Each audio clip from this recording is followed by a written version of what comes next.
Welcome to the Law Firm Growth Podcast, where we share the latest tips, tactics, and strategies for scaling your practice from the top experts in the world of growing law firms. Are you ready to take your practice to the next level? Let's get started.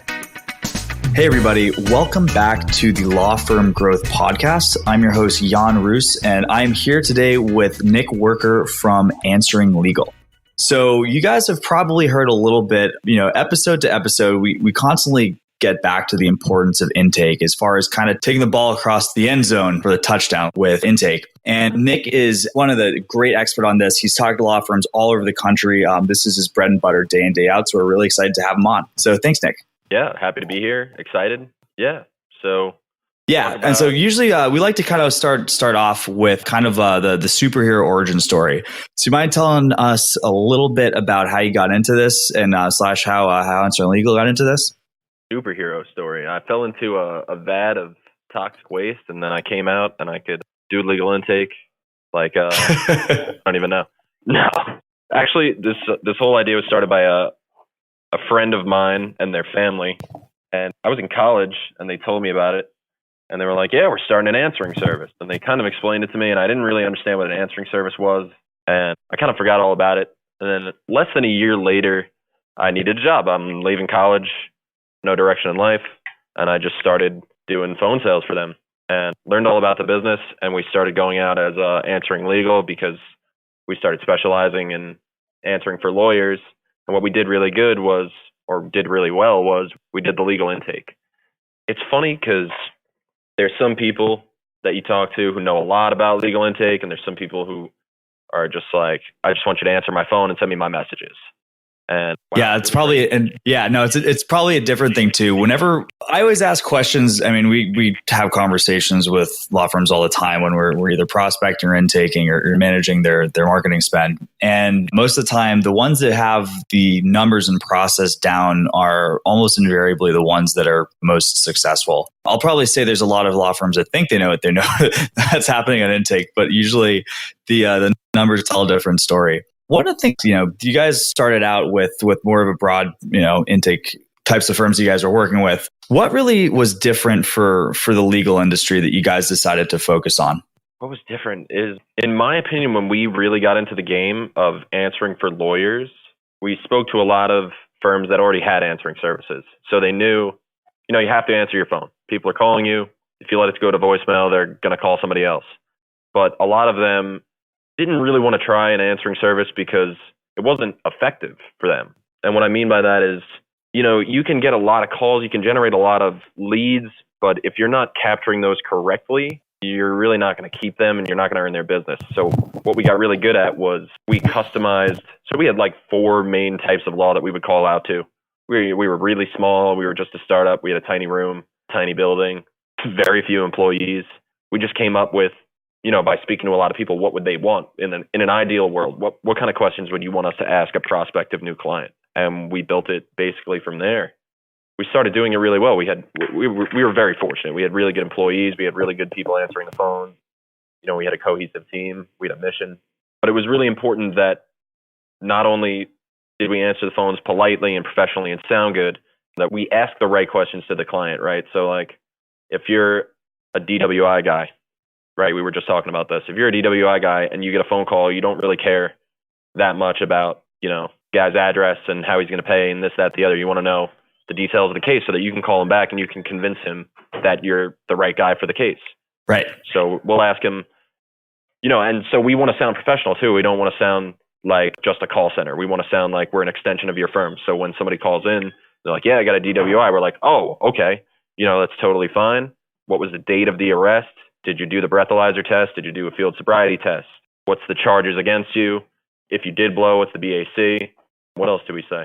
I'm going off the top of the head here. I don't have notes in front of me or anything. That's how I live. Yeah. Well, I mean, but it's important though, because when somebody ends up calling, and this is kind of relevant right now because I've actually been calling a lot of law firms recently and unfortunately having to go through reception, and such a huge difference in, what you have. So, take even a firm that's really has a qualified reception staff, if they're not ready to answer specific to the practice area that call's coming from, it's going to be a completely different experience, let alone if somebody has, one of the ones I've run into often is the shared office secretary who just answers law firm without even qualifying who it is. Yeah, I mean, at the end of the day, it's getting people, the experience that lets them feel like they're going to get taken care of. So as far as the firms that end up usually, doing the best with you guys, have you seen any sort of a pattern for kind of who's in need of a service like this more than anyone else? Oh, yeah. I mean, I can tell you our 4 main ones that love us the most are guys who practice criminal defense, guys who practice personal injury, consumer bankruptcy, not really corporate bankruptcy, and family law. And the reason being is those are the types of law where people are calling and they're kind of desperate, for lack of a better term. If you get arrested, you really want help right away. If you need to file bankruptcy, not something that you're like, I could do this down the line. Yeah. If you're trying to get divorced, that's not something that usually wears off by the next day. You're trying to do that as soon as possible. And, it's kind of funny when you talk about it like that. But, if you want to earn somebody's new business, you kind of have to ask the right questions. And it's funny, like I've been calling a lot of doctors, right? I have like stomach problems. I'll call a doctor and they won't even ask me like, why are you calling? What's wrong with you? What symptoms are you experiencing? They just like take all my information. They're like, what insurance do you have? And I'm like, okay. And I feel like I'm going to go in there and I'm going to waste a bunch of time anyway, right? Or like maybe I don't want to go and I'm going to cancel. And these are real thoughts I'm having. I just did this before. Yeah, and it's absolutely the same situation because, you think of one thing, it's, sometimes we're lucky enough to get somebody to reach out and call our phone number as a law firm. But, it's another thing entirely, especially if you have something like in-person consultation. If they're having a negative experience on the phone, is it easier for them to commit to, maybe a 45-minute drive or train? Or is it easier to call the next person that's listed on Google? In most cases, it's probably the second one. So, and then the thing that's shocking is, when you see these firms that are investing so much in stuff like AdWords, pay-per-click, SEO, all of these things, it's like if you actually, broke down the actually costing to make the phone ring, you wouldn't be so cavalier with the way that you'd have your secretary answer the phone. Nope. We say that all the time too. We'll ask a guy like, how much are you spending a month on advertising? I would say a regular solo practitioner is spending, in my opinion, you would know better than me actually, but like $5,000 a month, say, right? Right. We're getting 100 phone calls a month. 5,000 divided by 100. I'm not a math guy. Is what, $50 every time the phone rings? If you're not making sure that every single time the phone rings, that you're giving yourself the best opportunity to close that case, you just wasted $50. Yeah. Yeah, absolutely. And let alone to think of like, the opportunity cost wasted of potentially, I would say we're usually asking the question as far as what people are closing. I don't know if you guys keep any sort of metrics on this. Do you guys ask any of your prospects, or do you guys keep track internally of how many, outside calls will actually end up turning into a client? Oh, absolutely. Okay. And what kind of benchmarks are you guys seeing? Obviously, it's going to be different for different practice areas. So it is different for different practice areas. Whenever we're closing a deal, that's something we bring up, right? So we classify, and especially for our clients, we classify who's a new client, who's an existing client, what calls we didn't charge you for because they were nonsense, right? I mean, we'll call them and say, oh, did you enjoy the trial? Yeah, I loved it. Oh, I got it here. You picked up 7 new clients during the trial. You convert any of those? And the guy will be like, yeah, I converted 3 or 4 of them already. Sometimes it takes a while, right? I mean, you got to get the guy in the office. You got to give him the whole consultation, especially like personal injury will take a little bit. But yeah, we definitely have metrics on. It's hard to get people to confirm whether or not they got paid on it. But I mean, I have to assume that people are getting paid on a lot of it because I'd be out of business if they weren't. Yeah. Well, I mean, you see different numbers as well. So, I mean, generally, what we've kind of seen it. And also, we've got relationships with consultants and that sort of thing where it's another thing. But, usually it's calls to booked appointments and then, booked appointments to close cases. And a lot of the times, I kind of ask about what people's closing rate is, and they'll usually give their books, their appointments closed. They're like, oh, yeah, we'll close 90% of the people that come into the office. And then, well, you realize that's 10 people on the 100 calls that they made. So that number gets a little bit less impressive. But as far as, yeah.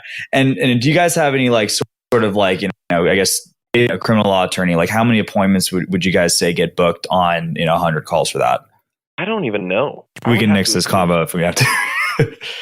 Well, so not everybody wants appointments booked on their calendar. They don't like to set it up. Some people don't know how to set it up. It's a whole thing. I do know for the people that do set up appointments, it works really well. And I mean, if we're taking all their calls and the new clients are calling in and we're doing a good job on intake, I would say maybe out of 100 calls, maybe 20 or 30 will come into their office. Yeah, you know what? That probably ends up matching up with the numbers that we see. So I would say, usually for kind of untrained or, the solo guy who can't answer his phone half the time because he's in court, you probably see 10% on the high end. As far as like the biggest, best outfits that we've worked with on the marketing side, usually low 20s is probably the ceiling for that. So 20, 30% basically the top. But, to anyone out there who's listening and might be considering that, if you've got that 10% conversion rate and you get a process in place where you can bring that up to 20, that's effectively doubling the amount of business you're going to make the next month without increasing, your marketing spend by $1. Obviously, there is the cost associated with these services, but it's, fractions of what you probably make on an average retainer or, case if you're not a retainer-based law. It gets to pretty interesting stuff. You mentioned that you had some clients that didn't want to have stuff booked for appointments. So do you guys also have the capability, how far do you guys go as far as, potentially closing a client? Is that something that you guys ever have to take on for a client? I guess it would depend on what internally somebody would consider a closed case.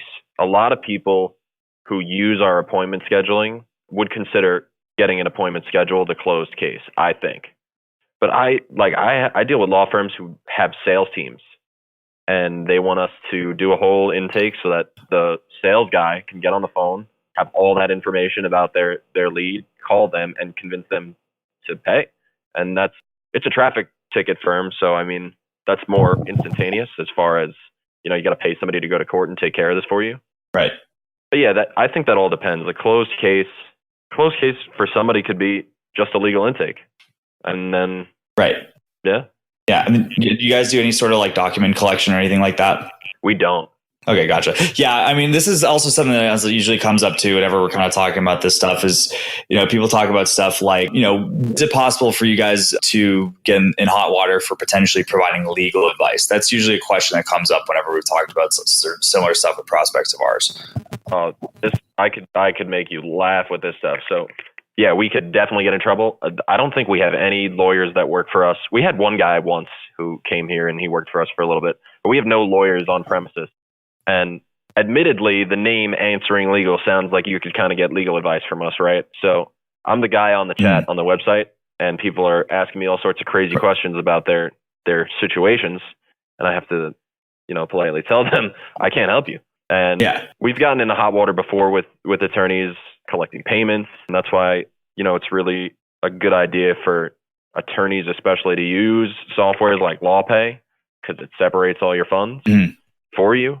That's something we definitely want to get into down the line because we really can't get in trouble if we're the third party just collecting it. But yeah, we've had instances where we were collecting payments and somebody got in some trouble and we stopped. Yeah.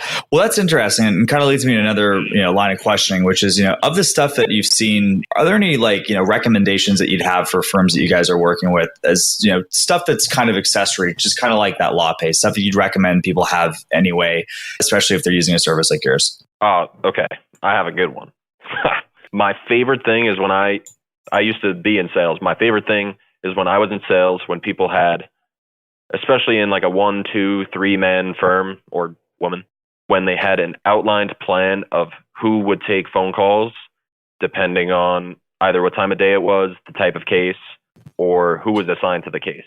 So they had really what I would call like a call protocol. That makes it so easy for you to talk, because the best person to close a client is you from your firm, right? If you're the solo guy, like, I'm not going to close your client. You're going to call them back. You're going to close your client. I'm going to give you the best opportunity that I can possibly give you in order for you to do so. But really, it's your business. You have to do it. So say it's like you have a Monday through Friday schedule. You have 3 people in your office. And on Mondays and Wednesdays, I know that if a new client comes in after hours, I have to patch it to Mike.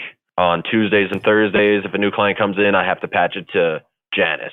And on Fridays, I patch it to the owner, who's Pete. And I'm just making up names here, you know what I mean? But Right.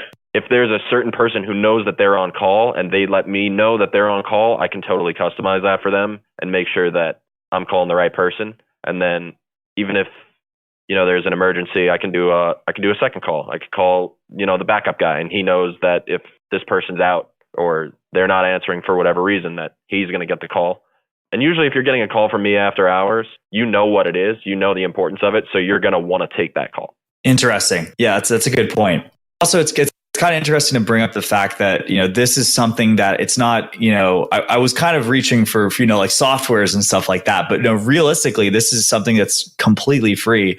If you find yourself as one of those, several partner firms, this is something that costs nothing, but could dramatically increase the amount of actual closed business that you guys are bringing the next month. So super interesting angle with that, Nick. Kind of want to transition a little bit because, in addition to the stuff that you guys have been doing in answering legal, you've maintained one of the better communities that I've personally seen in the legal marketing space, which is Let's Talk Legal Marketing. Do you mind telling us a little bit about kind of what the community is about, any sort of trends you guys might have been seeing recently or anything like that? So this was like a crazy idea we had where we had a new hire. His name is Joe. He does an excellent job, but he was brand new. He was really good at social media, and I'm really not. So we gave him all of our social media, and we decided we're going to start this marketing group where we get a bunch of lawyers together and we'll figure out how to monetize it later. But we're going to offer them free legal marketing advice because we're really good at legal marketing. We understand. That's what we do here. We're the marketing department for ourselves. But a lot of the content we put out is we try to help lawyers market for themselves. We know that there's solo guys out there who don't have huge budgets, can't hire, Thomson Reuters to go out and write 1,000 pieces of content for them. So we try to help them as best we can. We knew that a space like this would be good for us to get our content to like a community that we could curate. So we kind of foster conversations in there, and it blew up into this because Joe does a great job. He's a mediator. He writes a lot of great content. He gives a lot of great advice. He does all these cool interviews with people. I think that's how we found you. Right, actually, it is. I forgot you're a member of the group. And there's so many people in it now. There's all these crazy, like, cool conversations going on. And it's everything from, can somebody recommend a firm who can do paid advertising for me to, just like cartoons about like lawyer jokes. And there's like war stories in there of what not to do. And then there's, I tried this great strategy and this worked for me. What would be a trend that I've seen going on in the group? I really like that people kind of crowdsource how they should be marketing their firm. And we have a lot of great people in there who they're not really just marketers. They're business consultants. We have this one great lady. She's always commenting that you should do delegation. Her name is Dina Eisenberg, yeah. Right, Joe? Dina Eisenberg. Her whole business is built on helping lawyers set up delegation practices and, like processes by which they can run their business and automation. I would say that a lot of people will ask for sort of like that type of consulting. How should I best approach hiring this person to write content for me? How should I go about doing this? It's a lot of self-starters who want to know how other people got started. They come to the group and they get a lot of help. It's really cool. No, that's interesting. And, from most of the people that I've been speaking to in the process of running Case Fuel, I would say like the biggest distinction between the attorneys I'm speaking to is, there's people who are, quite happy to just, crank along, make a decent living. They have no ambitions of being a regional player, being 10 times the size that they are right now in 5 or 10 or however many years. But then there's also the people that are self-motivated and, to kind of have a place online for this kind of people. It's interesting to see what comes. That's actually the first I've heard of Dina, but a lot of these things sort of help each other out. Like, in theory, you got somebody who maybe is able to delegate a bit more, which, maybe allows them to get a little bit more focus on, building the business. And once that happens, and then, they might have some more work to delegate or, have to end up hiring a service like Answering Legal or something like that. So it's a kind of an interesting ecosystem that we've seen there. All right, cool. So thanks again I think this has been a super great conversation, Nick. As far as getting in touch with you, if anything in this podcast has kind of resonated with anyone that's listening, what's the best way to get in touch with you and the company? So best way to get in touch with us is on our website, answeringlegal.com, one word, no hyphens, no nothing. And we have like a 24-hour hotline that you can call. It's 631-400-8000. Sales guys are here all week during normal business hours. What are we, 9 to 7 p.m. Eastern time? And if not, I mean, we answer our phone. We do an intake on you. So you can get us that way. I was just saying, it's I think the strategy is referred to as eating your own dog food. So if you guys want to see what the intake could look like, just give Nick and the team over Answering Legal a talk.